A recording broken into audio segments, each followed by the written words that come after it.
You're listening to the Cyberwire Network, powered by N2K.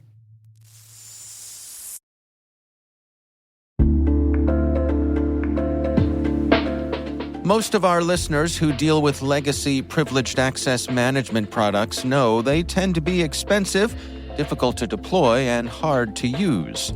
Keeper Security is the answer. Keeper's Zero Trust solution delivers password, secrets, and connection management in one easy-to-use platform. It's fast to deploy, agentless, clientless, and has no implementation fees. Plus, Keeper is FedRAMP authorized. That's why we trust Keeper to prevent breaches and gain full control over privileged users. Visit keeper.io/cyberwire to schedule a quick demo. That's keeper.io/cyberwire. And thanks to Keeper Security for supporting our podcast.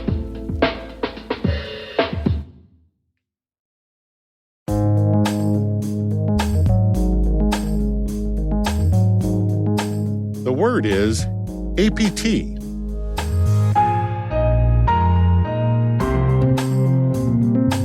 Spelled A for advanced, P for persistent, and T for threat.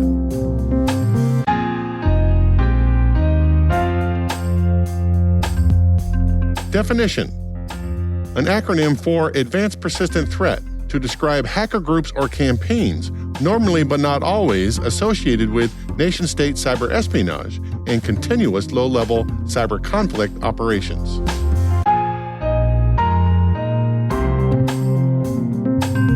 Example sentence: some cybersecurity experts have recently said that the APT actors have devolved from fine dining to fast food.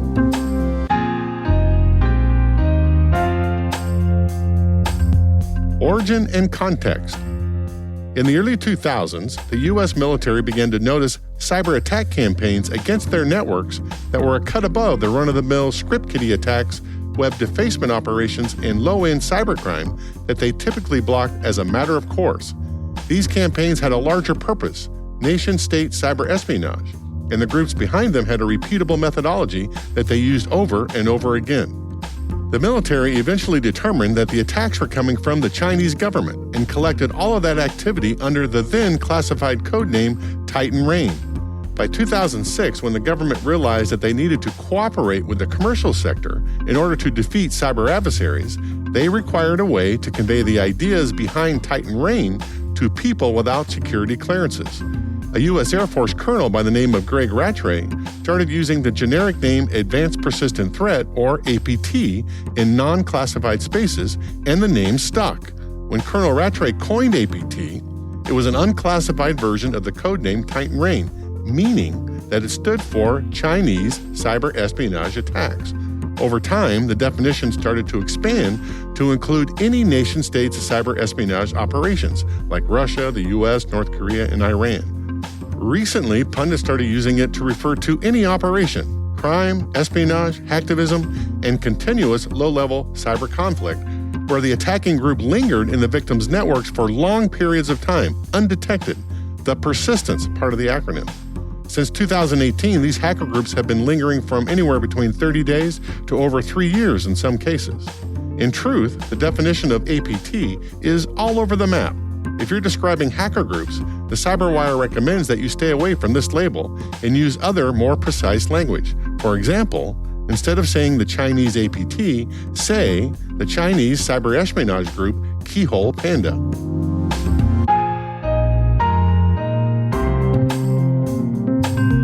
Nerd reference.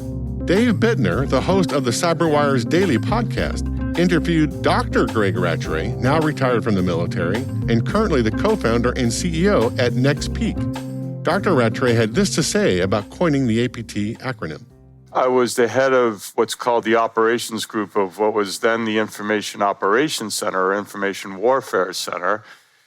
We had been experiencing what at that time was treated as very sensitive information, and there was a decision made to bring in people from a lot of our primary Air Force contractors to talk to them about the nature of the cybersecurity concerns we had. And we wanted to do that in an unclassified fashion with the CISOs and the CIOs of these companies.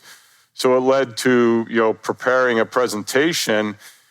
I coined the term advanced persistent threat, really just to create a construct for a conversation about what was different and of the nature of what we were experiencing now from these sort of one-off hacking incidents. That was an Air Force term, which turned into a DoD-wide effort to partner with the defense industrial base, which still, is a major element of DoD, relationships with its contractors. And in those conversations, we sort of went to this sort of introductory conversation we had and kept using that terminology APT, right? And it sort of got out, I think, that the collaboration was there and people started to report on it. And in the conversations, people kept using that term. So I think it was sort of through those origins that the term took root.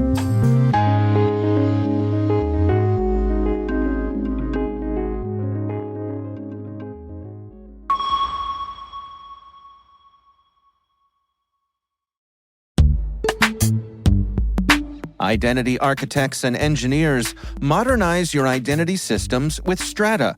Integrate legacy apps with any IDP, ensure seamless identity failover, and apply MFA without touching app code.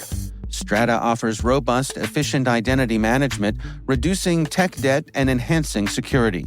Gain peace of mind and operational efficiency with Strata's comprehensive solutions.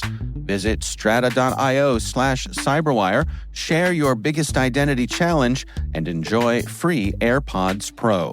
Optimize your identity solutions today. Visit strata.io/cyberwire.